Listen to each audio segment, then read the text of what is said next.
सभी को नमस्कार।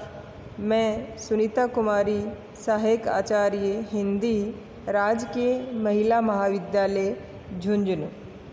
पिछले वीडियो में हमने विद्यानिवास मिश्र के निबंधों की सामान्य विशेषताएं एवं उनके परिचय के बारे में पढ़ा था।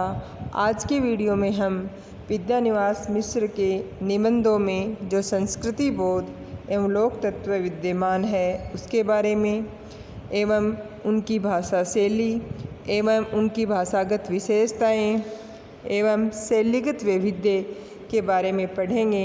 विद्यानिवास मिश्र जी ने चित्रात्मक शैली, भावात्मक शैली, उद्धरण शैली, विक्षेप शैली, धारा शैली, आलंकारिक शैली, लाक्षणिक शैली, आलोचनात्मक शैली, इनमें निबंधों की रचना की है। अब हम पढ़ रहे हैं विद्यानिवास मिश्र के निबंधों में जो संस्कृति बोध एवं लोक तत्व है उसके बारे में। आधुनिक युग के प्रतिभा संपन्न निबंधकारों में पंडित विद्यानिवास मिश्र का महत्वपूर्ण स्थान है। संस्कृत के उद्भूत विद्वान मिश्र जी की रचनाओं में एक ओर तो भारतीय संस्कृति का पुनराख्यान हुआ है और दूसरी ओर लोक जीवन एवं लोक संस्कृति का उज्जवल आलोक भी इसमें प्रकाशित हो रहा है। यानी उन्होंने लोक जीवन और लोक संस्कृति के बारे में बात की है। आपके निबंधों की प्रमुख विशेषता यह है कि साधारण विषयों को लेकर भी उन्हें पौराणिक, साहित्यिक एवं ऐतिहासिक संदर्भों से युक्त करके इतना प्रभावशाली बना दिया है कि उन्हें पढ़ते ही मन प्रसन्न हो उठता है। विद्यानिवास जी के अधिकांश निबंध ललित निबंधों की परंपरा में आते हैं। आपके ललित निबंध आचार्य हजारी प्रसाद द्विवेदी की परंपरा के ललित निबंध हैं तथा उनसे प्रभावित भी हैं। आपके निबंधों में शास्त्र संपदा, लोक संस्कृति एवं मौलिक चिंतन उपलब्ध है। इसीलिए डॉक्टर जयचंद राय ने आपके निबंधों की प्रशंसा करते हुए लिखा है, उनके लेखन में शास्त्र संपदा और लोक संस्कृति एवं लोकाचार आदि का सहज स्वाभाविक सम्मिलन हो गया है। दोनों का परंपराक्षेपी बिंब प्रतिबिंबात्मक अंकन होता चलता है। इनके जो ललित निबंध हैं वो विषय वस्तु, दृष्टिकोण, शैली, शिल्प एवं भाव भूमिका की दृष्टि से भी अपूर्व हैं। विद्यानिवास जी के कुछ निबंधों का निबंध संकलन हैं। चितवन की छाँ, तुम चंदन हम पानी, आंगन का पक्षी, बंजारा मन, बसंत आ गया पर कोई उत्कंठा नहीं, मैंने सिल पहुँचाई आदि। मिश्र जी के निबंध कला और संस्कृति के विविध रूपों को उद्घाटित करते हुए हमारे चिंतन का विस्तार करते हैं और भारतीय साहित्य एवं संस्कृति को लोक जीवन से जोड़ने का प्रयास करते हैं। संस्कृति की पाषाणी नामक निबंध में आप खजुराहो के कंदर्पेश्वर मंदिर की स्थापत्य कला का संश्लिष्ट चित्र अंकित करते हुए विचले शिखर के चारों ओर उभरे उरुस रंगों का वर्णन बड़ी सजीवता से करते हुए कहते हैं, इन उरुस रंगों की आरोही पंक्तियाँ तो अमृत घट के पास पहुँचने के लिए व्याकुल दिखती हैं, ऊंचाई का प्रभाव बढ़ा देती हैं। उसी प्रकार जिस प्रकार एक योगी की महत्ता को उसकी अमृत ज्योति से आकृष्ट, संतृप्त, त्रसित साधकों की पंक्ति बढ़ा देती है। मिश्र जी के निबंध उनकी कल्पना की उड़ान नहीं हैं, अपितु वे इन निबंधों में समसामयिक समस्याओं एवं जीवन की विषमताओं का निरूपण व्यंग्यपूर्ण शैली में करते हैं। आपके निबंधों में संस्कृति के अनेक तत्वों का समावेश है। त्योहारों का संबंध है, संस्कृति से अटूट रूप में होता है। आज के इस गहमी वाले वातावरण में यदि कोई भाई राखी बंधवाने हेतु बहन के यहाँ न पहुँच सके तो बहन की पीड़ा कुछ इन शब्दों में मिश्र जी व्यक्त करते हैं कि कोई भाई है, वो बहन के यहाँ राखी पहुँचाने के लिए नहीं जाए, राखी बंधवाने के लिए नहीं पहुँचे तो क्या पीड़ा है वो व्यक्त करते हैं। इंटेलेक्चुअल भैया, राखी का दिन बीत गया, तुम्हें राखी बंधवाने की फुर्सत नहीं मिली, तुम चले गए, तब से इस पूनों की बाट जो रही थी, तुम राखी बंधवाने भी उसी भीने भाव से आओगे, पर तुम नहीं आए। इस तरह का वर्णन उन्होंने अपने निबंधों में किया है। मिश्र जी के निबंधों में भारत की संस्कृति बोलती है।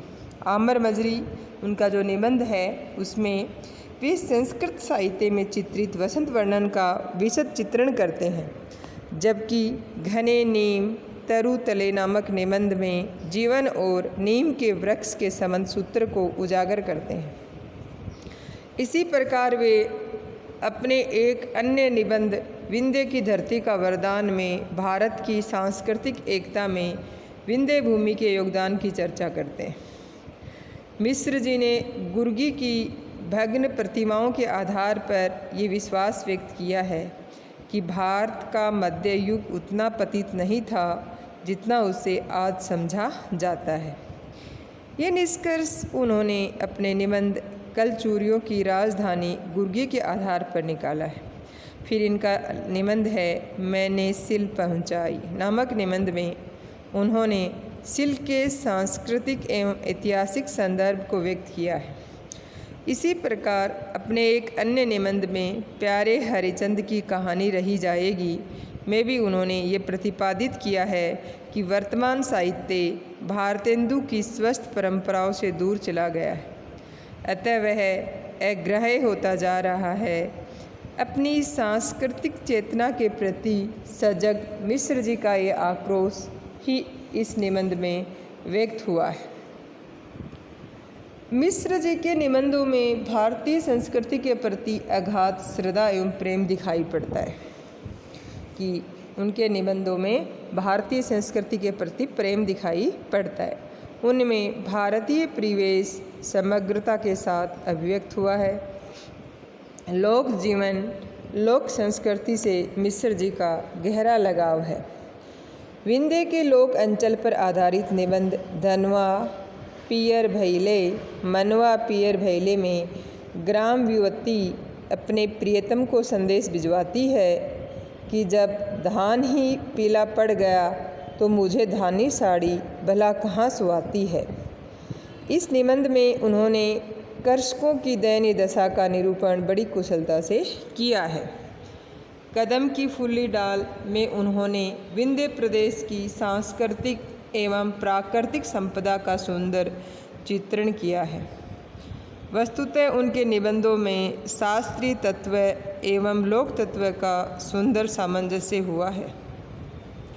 लोक भाषा से भी उन्हें लगाव है और इसलिए अपने निबंधों के बीच बीच में वे लोक में प्रचलित शब्दों का प्रयोग प्रचुरता से करते हैं। ऐसे कुछ शब्द हैं लाहलोट, दमा चौकड़ी, कुसाइत, अगरोटा, लकुची, इछना आदि। विद्यानिवास मिश्र जी के निबंधों की भाषा शैली कैसी है? विद्यानिवास मिश्र हिंदी के उन निबंधकारों में गिने जाते हैं जिन्होंने हिंदी निबंध को नई दिशा दी। संस्कृति एवं लोक तत्व से समाविष्ट उनके निबंधों में विचार, अनुभूति, बुद्धि, कल्पना, शैली का अद्भुत सामंजस्य दिखाई पड़ता है।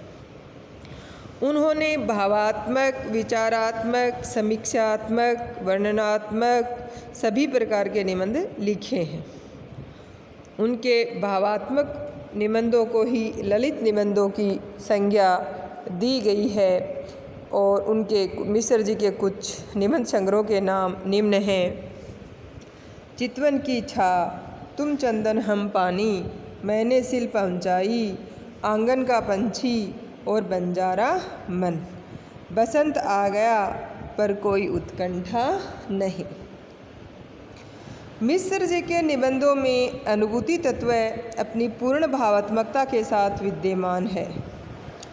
जीवन की गहन अनुभूतियों से छलछलाते हुए निबंध लोक संस्कृति एवं लोक तत्व को भी अपने में समाविष्ट किए हुए हैं।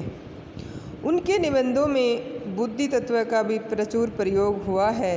हिंदी की शब्द संपदा में उन्होंने आवाज़ें नामक निबंध के अंतर्गत विभिन्न जीव जंतुओं के मुख से निकलने वाली ध्वनियों को अलग अलग नाम देने का प्रयास भी किया है। उनके ललित निबंधों में कल्पना का विलास भी प्रचुर मात्रा में दिखाई पड़ता है। अंधी जनता और लंगड़ा जनतंत्र नामक निबंध में भी आपने भारतीय लोकतंत्र की कल्पना इस रूप में की है। वो कहते हैं, भारतीय जनतंत्र पंचमुख परमेश्वर है, सबसे ऊपर वाला मुख ईशान, जिसका कोई व्यक्त आकार नहीं, जिसकी कोई व्यक्त भाषा नहीं। ये मुख है, राजा अध्यक्ष है, एकदम निरपेक्ष, पर सबसे ज़्यादा चंदन का लेप इसी मुख पर होता है और सबसे ज़्यादा फूल मालाएँ इसी पर पड़ती हैं। मिश्र जी के निबंधों में व्यक्तिकता अथवा अहम तत्व का समावेश भी स्थान स्थान पर दिखाई देता है। युद्ध और व्यक्तित्व नामक निबंध में इन्होंने अहम तत्व की अभिव्यक्ति की है। फिर हम उनकी भाषागत विशेषताएं पढ़ेंगे। भाषा संप्रेषण का माध्यम है और साहित्य का मूलाधार है। मिश्र जी के निबंधों की भाषा में संस्कृतनिष्ठ शब्दावली का प्रचुरता से प्रयोग हुआ है। उनकी भाषा को तत्सम शब्दावली से युक्त परिनिष्ठित हिंदी कहा जा सकता है। संस्कृत के तत्सम शब्दों में से कुछ शब्द जो मिश्र जी ने निबंधों में प्रयुक्त किए हैं वो निम्न प्रकार हैं, जैसे मांगल्य, आधृत, वितंडा, उदात्तीकरण, तदाकार, आयत, प्रत्याख्यान, प्राधान्य, छिन्नसूत्र, प्रक्षालित आदि। उनकी भाषा में उर्दू फारसी के लोक प्रचलित शब्द भी मिल जाते हैं, जैसे अंदाज, बकलम खुद, अजनबी, नूर, दायरा, जिंदगी, उसूल, हुज्जत, रोज़नामचा, हिमायती, पुरअसर, दुश्वार, फासला, फरियाद, वफादार आदि। उन्होंने अपने निबंधों में अंग्रेजी भाषा के शब्दों का भी प्रयोग किया है। यहाँ अंग्रेजी के कुछ लोक प्रचलित शब्द भी उनके निबंधों में मिलते हैं, जैसे फिल्म, मिनिस्टर, कंपटीशन,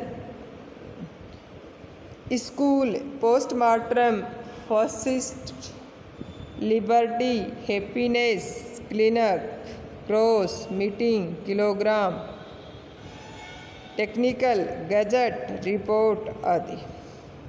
इन्होंने अपने निबंधों में लोक भाषा के शब्दों का प्रयोग भी किया है, जैसे एपन, ओक्का, वरीच्छा, चचुआ, रपटा, लकूची, चांचर, खखोरी, अगिया, अकरी, बोडम आदि। तो इस प्रकार हम देख रहे हैं कि उन्होंने अपने निबंधों में लोक भाषा के शब्दों का प्रयोग किया है, अंग्रेजी भाषा के शब्दों का प्रयोग किया है, उर्दू फारसी भाषा के शब्दों का प्रयोग किया है। मिश्र जी की भाषा में संस्कृत के अनेक उद्धरण स्थान स्थान पर मिलते हैं, जो इस बात के प्रमाण हैं कि वे संस्कृत के प्रकांड पंडित हैं। आपकी भाषा में व्यंग्य विनोद भी प्रचुर मात्रा में उपलब्ध है, जैसे कौन जाने कोई लड़का काना पैदा हो तो ऐसे लोग निदान करें कि अंग्रेजी की उपेक्षा करने पर लड़के काने पैदा होंगे, अंग्रेजी हिंदुस्तान की आँख जो ठहरी। अब उन्होंने अपने निबंधों में कुछ सूक्तियों का प्रयोग भी किया है, जैसे पार्थिव कल्याण परमार्थ का पहला सोपान है, वाक् परस्पर व्यवहार का प्रकृष्ट साधन है, अभय और विश्वास के वातावरण में ही स्वस्थ वाद विवाद पनपते हैं। जैसे बिना अनुभव के ज्ञान पंगु है, वैसे ही बिना वाद के विवाद अर्थ शून्य है। मिश्र जी की भाषा में लाक्षणिक पदावली से अर्थगत चमत्कार का विधान हुआ है तथा भाषा की अर्थवत्ता में वृद्धि हुई है। आलंकारिक भाषा का प्रयोग भी आपके निबंधों का सौंदर्य बढ़ाता है, यानी कि आपने अपने निबंधों में आलंकारिक भाषा का प्रयोग भी किया है। ललित निबंधों में आलंकारिक भाषा अत्यधिक प्रयुक्त हुई है, जैसे मेरी सुविधाओं की मथुरा में पांडित्य की हिमानी के नीचे लोक हृदय की निर्झरिणी निरंतर झरती रही। मुहावरों के प्रयोग से मिश्र जी की भाषा की अभिव्यंजना शक्ति में वृद्धि हुई है, यानी उन्होंने अपने निबंधों में मुहावरों का प्रयोग भी किया है। कुछ प्रयुक्त मुहावरे इस प्रकार हैं: नींद हराम होना, कानों में जून रेंगना, तिनके का बवंडर होना, जीभ कतरनी सी चलना, वातावरण गर्म होना, अलग खिचड़ी पकाना, आँख बो नचाना आदि। इस प्रकार मिश्र जी के निबंधों की भाषा में अनेक विशेषताएं से युक्त होकर अपनी अभिव्यक्ति क्षमता में वृद्धि कर सकने में सफल रही है। अब है उनका शैलीगत वैविध्य कि उन्होंने कौन कौन सी शैली में निबंध लिखे हैं।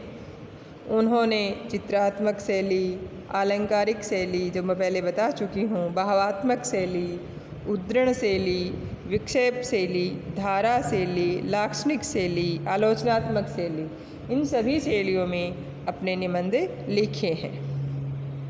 हास्य व्यंग्य शैली में सरस एवं कटाक्षपूर्ण कथन का प्रयोग उन्होंने किया है।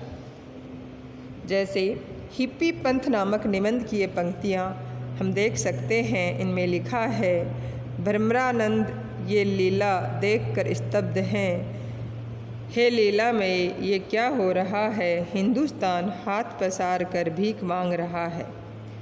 इसी प्रकार विक्षेप शैली में भी कवित्वमयी भाषा में अपनी अनुभूतियाँ व्यक्त करते हैं। लिख रहे हैं: संपादक जी, आप सोचते होंगे कि ब्रह्मानंद ने आज गहरी विजया छानी है, तभी वह ये अकाल रुदन कर रहा है। मिश्र जी के निबंधों में आलंकारिक एवं लाक्षणिक शैली की प्रचुरता भी दिखाई देती है। उनके निबंधों में इन शैलियों का प्रयोग अधिक हुआ है। इनका प्रयोग करने से भावों एवं विचारों को व्यक्त करने में सहायता मिली है। विद्यानिवास मिश्र जी ने व्याख्यात्मक समीक्षा में विश्लेषणात्मक शैली का प्रयोग भी किया है। राम की शक्ति पूजा का संरचनात्मक विश्लेषण करते हुए कहते हैं कि राम की शक्ति पूजा के संरचनात्मक विश्लेषण में पहले कुछ कठिनाइयों की ओर ध्यान दिलाना आवश्यक है। पहली कठिनाई है, पूरी कविता का लगभग एक सा छंदो विधान है।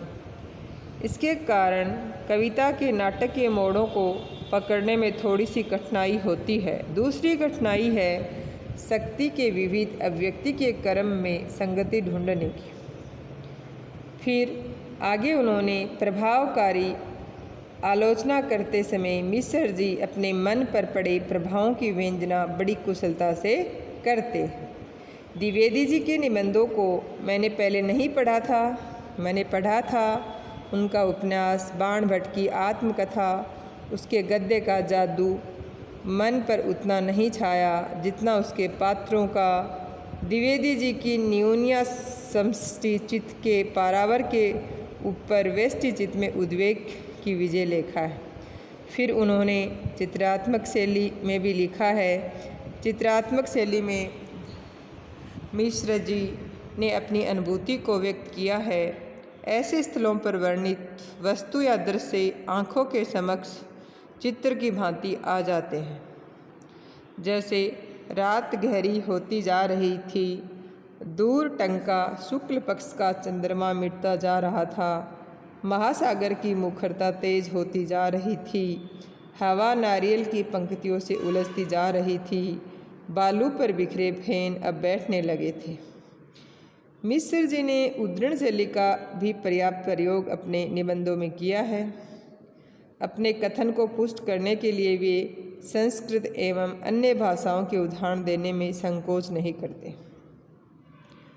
लाक्षणिक भाषा शैली का प्रयोग करने से उनके निबंधों में अर्थ गांधीर्य का समावेश हो गया है।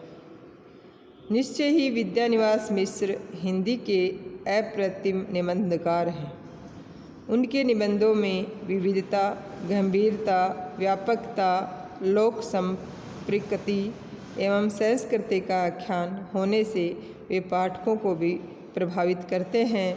इस प्रकार हमने उनके निबंधों में जो शैलीगत वैविध्य विद्यमान है उसके बारे में पढ़ लिया है और उनके निबंधों की जो भाषागत विशेषताएं हैं और उनकी जो भाषा शैली है उसके बारे में पढ़ा है और विद्यानिवास के निबंधों में जो संस्कृति बोध एवं लोक तत्व विद्यमान है उसको भी हमने पढ़ लिया है।